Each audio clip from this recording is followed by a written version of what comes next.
podcast from Matt George. Hello. Matt George how in much, the house. How much sleep have you got in the last week or so? Honestly, I was telling you before we started, we've been blessed with a very well-behaved baby, meaning he takes after his mom and not me.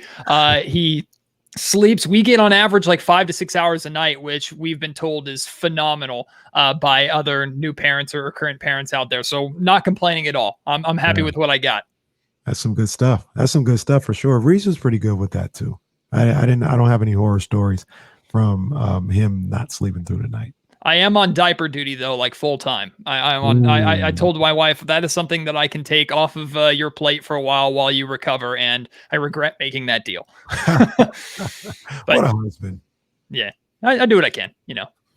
Changing diapers or talking about the Kings.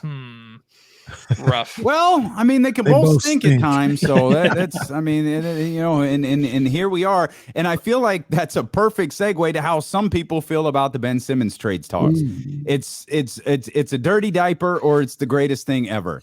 Obviously, there's these conversations have been exhausted. I know you talked to Keith Pompey the other day on the Locked On Kings podcast. Of course, Keith Pompey was the one who got the news that kind of cut the legs out from the Philadelphia 76ers and showed the world that, Rich Paul and Ben Simmons, they're about tired of taking, of how long this whole process is taking.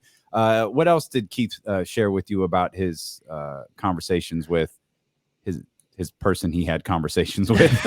So one of the first things I asked him was, he reported that Ben wants to go to 3 California teams, where obviously there's 4, and we all assumed that the Kings were the 4th. And I asked Keith for clarification on that, and he said he said it's probably bad reporting on him because he didn't ask a follow-up question on if the Kings are the 4th. But he did say that he felt, having watched Ben Simmons, a lot of what James Ham had told me on my podcast, a lot of what James Ham had told the two of you when he was on with you a couple of days ago. Keith seems to believe that Sacramento would be a really good spot for Ben Simmons. And he mentioned not just the fact that he'd be going from major market Philadelphia to a smaller market where he can kind of rebuild his image a little bit. He also would have the benefit of playing with ball dominant, scoring dominant guards, and would have less of a scoring role than what he has in Philadelphia. And Keith believes that would be more of an ideal fit for him, where he can be a facilitator, he can be a primary ball handler, depending upon what your rotations look like. Of course, there are question marks about him spacing the floor, but if you put him out there with guys like Tyrese who can shoot, De'Aaron Fox has showed the ability to space the floor, Terrence Davis as well, assuming Buddy Hield and Marvin Bagley are moved in the deal. There are options out there. So I thought it was interesting that Keith thought that Sacramento would be a good fit. He also shared that he thought if he had to put his money on it, that he would pick Portland as the destination that Ben Simmons is going to land, but not for Dame. It was going to be something, of course, along the lines of CJ, but also I don't know if he was aware of, James Ham described the Portland Trailblazers pick situation right now, and Portland can't exactly offer a lot of picks because of their situation, unlike the Kings. So what do the 76ers want? Do they want a win now piece like CJ, who could, I guess, be a complementary piece of Joel Embiid who can space the floor, or do they want draft capital, which the Kings can offer a bunch of? They want both, I think. Yeah. But which is why they've been shut down. But they can get both from Sacramento. They can get multiple first rounders, and they can get the floor spacer and Buddy Hield. And I know everybody rolls their eyes at the idea of Marvin Bagley being a prospect still with high upside, but he's still a prospect with high upside, assuming that he can stay healthy. Although I question what Team Bagley and Marvin are going to deal with in Philadelphia if they're running Ben Simmons out of town. So, I mean, Philly can get both theoretically from Sacramento. They're just not getting a sexy name. I feel like the package that a lot of people have talked about, whether, the universal one we have on here of Bagley, Buddy, maybe 2 picks, pick swap or whatever the case may be.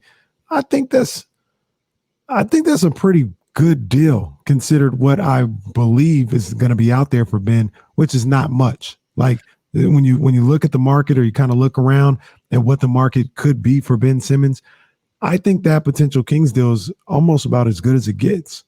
Well, D'Lo, I think you said this on your show maybe yesterday, or it was the day that the Sam Amick article came out. And as much as I love Sam and I appreciate Sam, the name Sam Amick, saying what he said, he kind of confirmed what we already knew. So I know a lot of people in Sacramento were afraid of the sentence that Sam wrote, that the Kings and the Blazers haven't talked for a couple weeks. But what is there to talk about? If the Kings and Monte McNair have said, look, it's no Fox, no Halliburton, we're not budging on that. This is the offer we have out there. And Daryl Morey continues to not budge on what he's asking for. What is there to talk about? You pick up the phone, have the same conversation every day and hang up and you don't go anywhere. I'm okay with Monte McNair and the Kings kind of waiting it out and playing the long game here because all of the pressure is on Philadelphia at this point in time. Now, what Keith did point out, a perspective that I thought was interesting that I hadn't thought of was maybe the reason why the Sixers are holding out so much and Daryl Morey's holding out is he's hoping a team like Portland or maybe Golden State suddenly ups their offer. And then what kind of pressure does that put on Sacramento? Like, so the Kings are saying, hey, let's say Davion Mitchell's not even available. We're not even trading him. And then suddenly the Golden State Warriors come out and say, we'll give you Kuminga, Wiggins, Wiseman, and Moody plus a pick. And suddenly the Kings go, oh God, well, now we have to match that if we really want to add Simmons. So that's how the ballpark can change a little bit. So I think really the Phillies only. That's how the ballpark changes in Daryl Morey's mind and Daryl Morey's mind only. Like, exactly. That's realistic. And that's what Keith brought up, right? It's like he's hoping that somebody else somewhere is going to change their package that'll then ignite a bidding war. That's what Keith thinks the Sixers are holding out for, but he said he doesn't think that's going to happen. Ben Simmons is going to retire a Philadelphia 76er with that line of thinking because that's just like there's no like there's years like KC like Matt. There's no motivation whatsoever for any team around the league to up their offer. None, because they're all reading the same thing. Look at that. Sacramento's not willing to offer Tyrese Halliburton. Look at the Warriors laughed this offer out of the league. Now there's reports that the Warriors aren't even talking about the Philadelphia 76ers and Ben Simmons, and that's all been blown out of proportion. Minnesota's waiting to find out. What's Minnesota going to offer? No. Patrick Beverley clearly showed on Twitter he doesn't know how trades work. Despite the fact he's been traded 3 times in the last 3 weeks, he's not aware that they list all of these Timberwolves. Add that with Ben Simmons, like, nah. It don't work like that. Like, it's not going to happen. So the only way a deal, and I mean, I guess a deal has to get done, Matt, but the only way a deal gets done is Daryl Morey's got to wake up and realize, yeah, this ain't it. Okay, what's my best? And, we use this line here. Look across the league. What's my best Buddy Bagley deal out there? What's the best, in Sacramento, it's Buddy Bagley and this. In Minnesota, it's, I don't even know what. I proposed the New York Knicks. Kenny told me to shut the hell up. I've tried to bring up different. Well, he didn't. That's a slight exaggeration, but he said it didn't work. I'm trying to find a team that works, Matt. And I look around the league and go, this is the best one. Yep. And I've stayed consistent with that for the last 3 weeks to a month. It's the Kings have the best realistic package that the 76ers can hope for at this point. And Keith also shared with me that he feels that the Sixers are prepared to call Simmons bluff. And then he said that he believes Simmons still won't report to training camp. So the 76ers seem to be confident or comfortable with playing the waiting game to have Simmons' value go up. And in one hand, I respect that because I don't like the what have you done for me lately mentality in the NBA. Ben Simmons, he's a extremely talented player. I know the 3-point concerns are extremely valid and he absolutely flamed out in the playoffs, but former All-NBA defensive player, multi-time All-Star. I mean, he didn't just get those accolades out of charity. Like, he earned those. He's been trending in the wrong direction over the last couple seasons, not getting better, getting slightly worse. I don't know how much of that is on him, how much is on Philadelphia trying to change things. So I understand the arguments for and against him, but going back to your point, D'Lo, like what can they hope for that's better than what the Kings can offer in terms of talent that can help you win right away in Buddy Hield? And I know it's not sexy, but Buddy Hield can help them. They've wanted a player like Buddy Hield for a long time. A young prospect with high upside like Marvin Bagley. Again, I get the undertones there, but he's still a prospect with high upside. And as James Ham likes to point out, draft capital that's probably the safest you can possibly get, which is picks that belong to the Sacramento Kings, who notoriously can't make the playoffs, maybe even if they had a Ben Simmons here in Sacramento. So, I mean, what can you get better? Really, truly, what can you get better right now?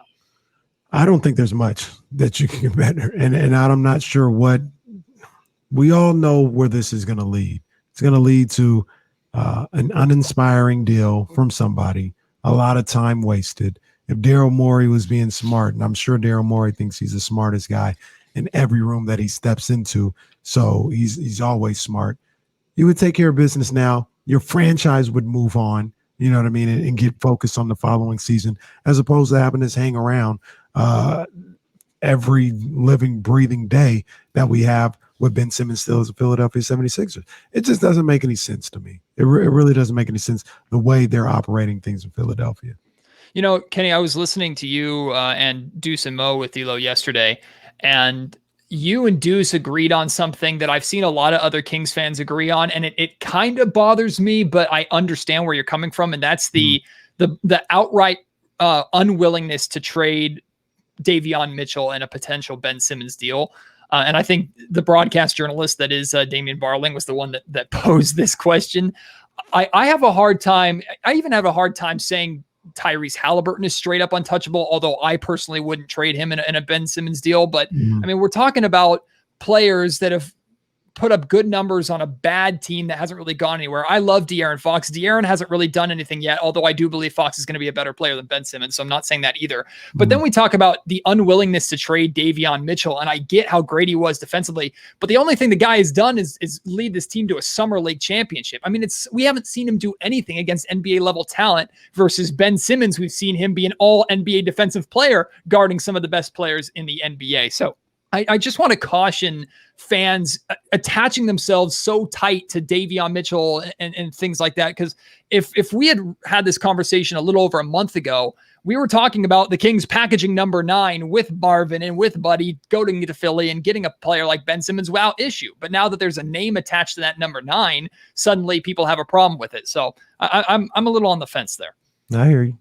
Yeah, no, that's a great point, but that's what we do. I mean, we're fans. We follow our team closely, so we attach ourselves. And you know, we've talked about this on many occasions. We often overvalue players. Like, yes, we value players with our heart rather than anything else.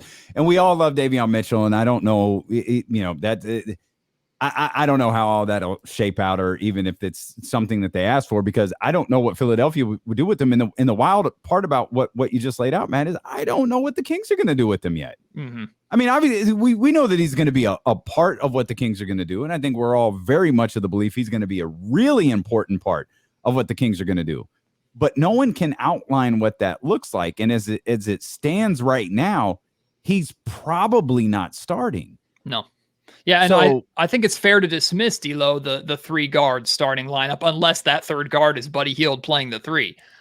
But I do think we can get a 3 guard rotation in certain spots, whether it's Fox, Halliburton, and Mitchell, which is what everybody wants to see playing together. I just don't, especially as a rookie coming out. Like I know Luke Walton's not Dave Yeager, and Dave says you have to earn those minutes, and I don't give a starting spot to rookies or anything like that. So I'm not saying that's why Davion's not going to start. But if the Kings started those 3 guards on day 1, I would be absolutely shocked, which I don't think they're going to. But what does Davion Mitchell look like as a 6th man for this team? Can you have a 6th man that's more of a primary defensive player than he is a primary scorer? You don't really see that too often. And I still think that Buddy Hield's best role for this Kings team would be as that 6th man scorer coming off the bench. So do you have a rotation of Mitchell and Buddy coming off the bench? I don't know where he plays, but I just have to almost trust Luke Walton, which is a scary thing in some ways.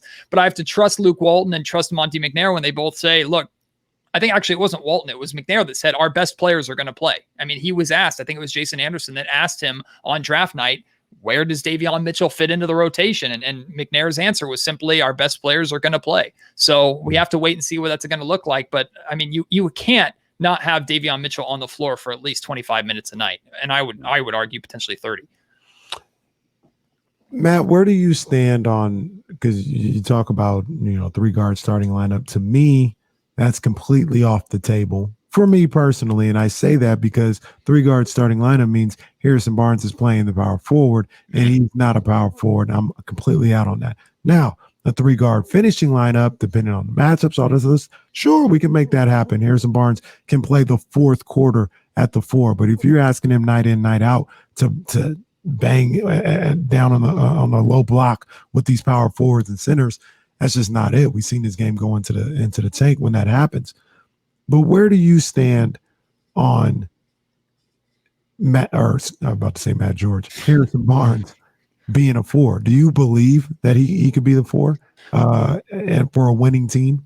Well, Matt George definitely can't play the 4, but Harrison Barnes, I think D'Lo and I discussed this when I was on with him last time. I don't have that big of a problem with it. I think his drop off was less positional and more situational with how he started playing, and he seemed to play less minutes alongside De'Aaron Fox. And I think as injuries started piling up too, Harrison's role changed a little bit to where he was looked to more as a scorer and scored less than when he wasn't looked at as a scorer, if that makes sense. So I think he can play the 4. I would turn around that question with the question of if Harrison Barnes is your starting 3, does that mean Marvin Bagley is your starting 4 going forward? And do you have more confidence in Marvin and Barnes as your 3-4 than you do in Buddy and Barnes as your 3-4, or in certain lineups, Davion Mitchell being one of the 3 guards with Barnes at the 4? I think I almost have more trust in that just because I can't rely on Marvin Bagley for anything at this point.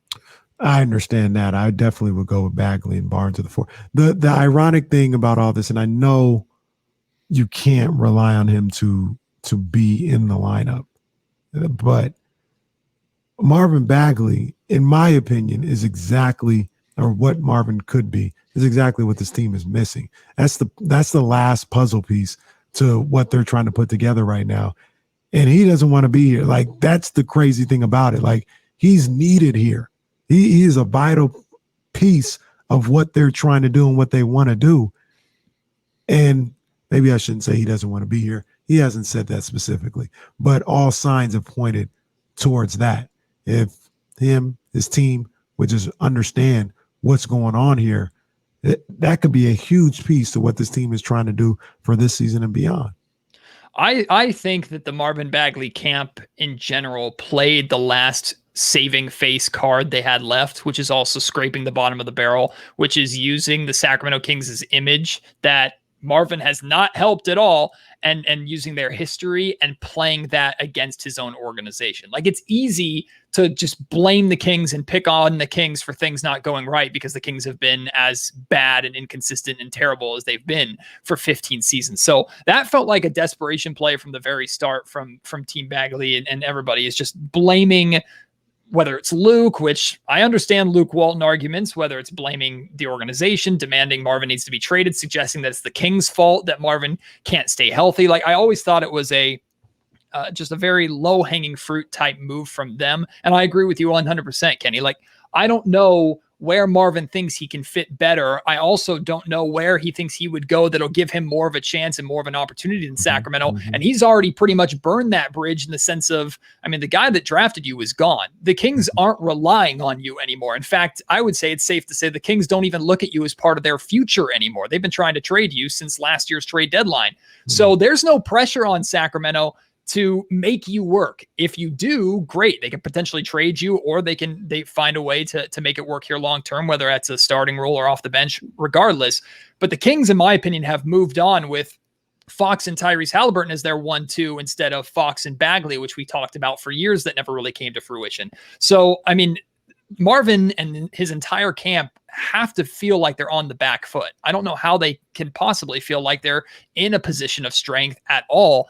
And if I'm looking at what's happening in Philadelphia with the 76ers and thinking, okay, I could go to an organization and play for a guy in Doc Rivers and go to an organization that's had success. But if I continue to be injury prone and if I continue to struggle, that I'm going to get run out of town quicker than Ben Simmons is getting run out of town right now. Like, that would scare the hell out of me versus the long leash that he's had here in Sacramento. So no triple down? I'm thinking about it. I'm thinking about, of course you are. I'm thinking about finding a creative way to do it. So I did kind of a ballad. I did a rap. That was not a rap, but it was a rap. It was a rap. It was it wasn't. Lyrical. It was very Tekashi 6ix9ine, I think. So I think I'm going to go either. Well, that's Matt George, everybody. Thanks for joining us. No, no, you got. Oh dear God, please stop. That's Matt George, host of the Locked On Kings podcast. No, seriously, like you have genuinely believed Marvin could work out. You're clearly off the. Oh, it's just it ain't it no more. I still want it to work out because we all want it to, but Yeah, I think I'm less fed up with Marvin than I am just everything surrounding him. And also it's just like, okay, that saga is kind of over and that ship kind of sailed with Vlade being fired in a way. So let's just end it and move on. So I think that's kind of where I'm at. But I mean, hey, at the beginning of last season, I was saying Marvin Bagley was going to win Most Improved Player of the Year award. And I was feeling pretty good when he had one good game against the Indiana Pacers, or he had another good game where he scored 20 in the first half and then scored 2 in the second half or something like that. I don't know. That was the birth of tantalizing here on D-Lo and Casey. The Dallas Mavericks. That was the birth of tantalized. So I do think it can work. And I have virtual snapshots in my mind of that Bagley dunk in Summer League in Los Angeles. And that moment, what we all felt in that arena was, holy crap, finally, this is it. The Kings got lucky 2 years in a row in the draft lottery. They get Fox, then they move up to number 2, pass on Luka, but who needs him? They got Marvin Bagley, who just absolutely posterized a Laker. It's the perfect Kings debut. You put a Laker on a poster in front of a full house. It's the perfect Kings debut. So everyone's thinking, man, this is it. This is we've been waiting for this for years. And for it to go how it has is just so deflating and so Kings in so many ways. Yeah, I would need everybody involved in that situation to smarten up, because Damian's talked about it a number of different times. You just mentioned it again. They both have something the other guy wants, right? Bagley needs playing time, opportunity, and he needs a new contract. He needs a career in the NBA. Yeah. He can get all that here in Sacramento. Sacramento, you need a power forward. You need somebody that can rebound, that can get their own points, get their own buckets, things of that nature. You got all that right there in Marvin Bagley. If both sides would smarten up, maybe we could get somewhere. But I don't know what's going on with the Sacramento Kings. I can't really speak for them, but from everything that I've seen from Team Bagley, it's just a train wreck. They're not using their head. Well, how about not both sides smartening up? How about Marvin speaking for himself? How about Marvin, whether it comes out publicly or privately, and maybe this has happened, doesn't sound like it has, but how about Marvin sitting down in a room with Walton and with McNair and even Vivek? Vivek can be in there. He's in every room for no reason anyway. And telling them, look, I want to be here. I understand the value. Don't worry about what other people have said. I respect the hell out of De'Aaron Fox for how he has handled his situation with his family and his dad on Twitter. And he said publicly, they say their stuff, I say mine. And no one looks down upon Fox for throwing his family under the bus. So why hasn't Marvin Bagley done the same thing unless he agrees with them, right? So let's start there. Real quick, Matt, to your point, De'Aaron Fox's dad has been in the news since then. Is anybody bringing up De'Aaron Fox? Because he already set the precedent. He said, don't ask me about them. If you want to know something about me, I'll tell you. If they say something, that's all that. So ain't nobody going back. That wasn't even a story on here or anywhere else, because he's already set the precedent. He already said what it is. But when you don't say nothing, the way Marvin has not said anything, every little thing comes out. It's an issue. I agree 100%. And D'Lo, going back to my conversation with Keith Pompey, one of the things I asked him at the very end of the podcast was, it's kind of been a narrative here in Sacramento. I don't know if you guys have discussed it, but do the Philadelphia 76ers say no on this Kings package because of Buddy Hield and Marvin Bagley's history with Dave Yeager, who's still on the bench there in Philadelphia? And I asked him if that was just something that we were creating here or something that he thinks carries weight. And he does think it carries weight to some extent. He thinks that there will be a conversation if a trade like this goes down. But he also believes that, look, he's a head coach or he's an assistant coach. Doc Rivers is the head coach. And these are two players that can potentially help the team, that in the end, Dave Yeager would probably lose that battle. But I think that's also something that's important to pay attention to, is those two guys are arguably the biggest names that got Yeager fired here in Sacramento for the disagreements that they had. So Two things on that, Matt. One, think about that for a second. Marvin Bagley and Buddy Hield got a freaking coach fired. Think about that for a second. The most successful coach that this team has had in 10 years was fired because of Marvin freaking Bagley and Buddy Hield. But and Dave Yeager got Buddy Hield paid. I'm just going to say it. That's 100% accurate. We were talking about that earlier in the week. But the other thing with that is, Keith Pompey saying that there's a conversation to be had, and I think the conversation probably goes more like this: Doc and Dave having a conversation. Hey, tell me your experiences, good and bad, with Buddy, because I think the way the conversation ends is, look, like we have the opportunity to bring him in here. I don't think it's, Dave, are you okay with us bringing them in here? Mm-hmm. I think it's, tell me your side of this, and I got an idea. Like we think we can make the most of this. Dave wants, I'm assuming, of course, Dave Yeager wants to be a head coach in the league again. Best chance for him to be a head coach in the league again is for the Philadelphia 76ers to succeed. If that's with Buddy Hield on the roster, then I think it's going to work.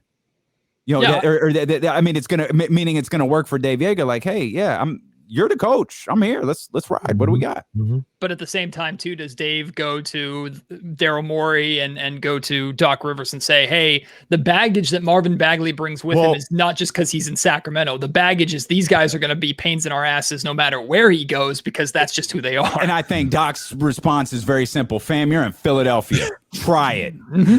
Right. There's a saying I believe the saying originates from the South, which I will paraphrase here for the folks on the radio. F around and find out. Put that on a shirt and Bagley's name on the back. F around and find out. Go ahead, try to pull that stuff you pulled in Sacramento here in Philadelphia. See how it goes. Yeah, they're out here with the guy on the team having a dumpster going down a lake saying this is our guy. So ridiculous. They care less about Marvin Bagley or Big Marv or anything else like that. Your guys' points are well taken, and it goes back to something that I always come back to, especially when it comes to Marvin Bagley. I said all that stuff. They need an opportunity. They need a contract. They need a starting spot. They also need an image rehabilitation. And you're not gonna, like, you can't go anywhere damn near. Like, they're trying to move you. Nobody wants to deal with you. You have to rehab your image, and you seemingly can only do that here. Yeah. So it's like it's his best chances to do it here. Best chance to do everything that he wants to get. Like, you know, right now, how I feel, how it seems to me. Talk to a couple people, whatever the case may be. They don't think he's a scrub, but nobody's out here willing to give up anything for Marvin Bagley. Nobody's out here trying to make a deal for Marvin Bagley. You can't go. So what are you going to do?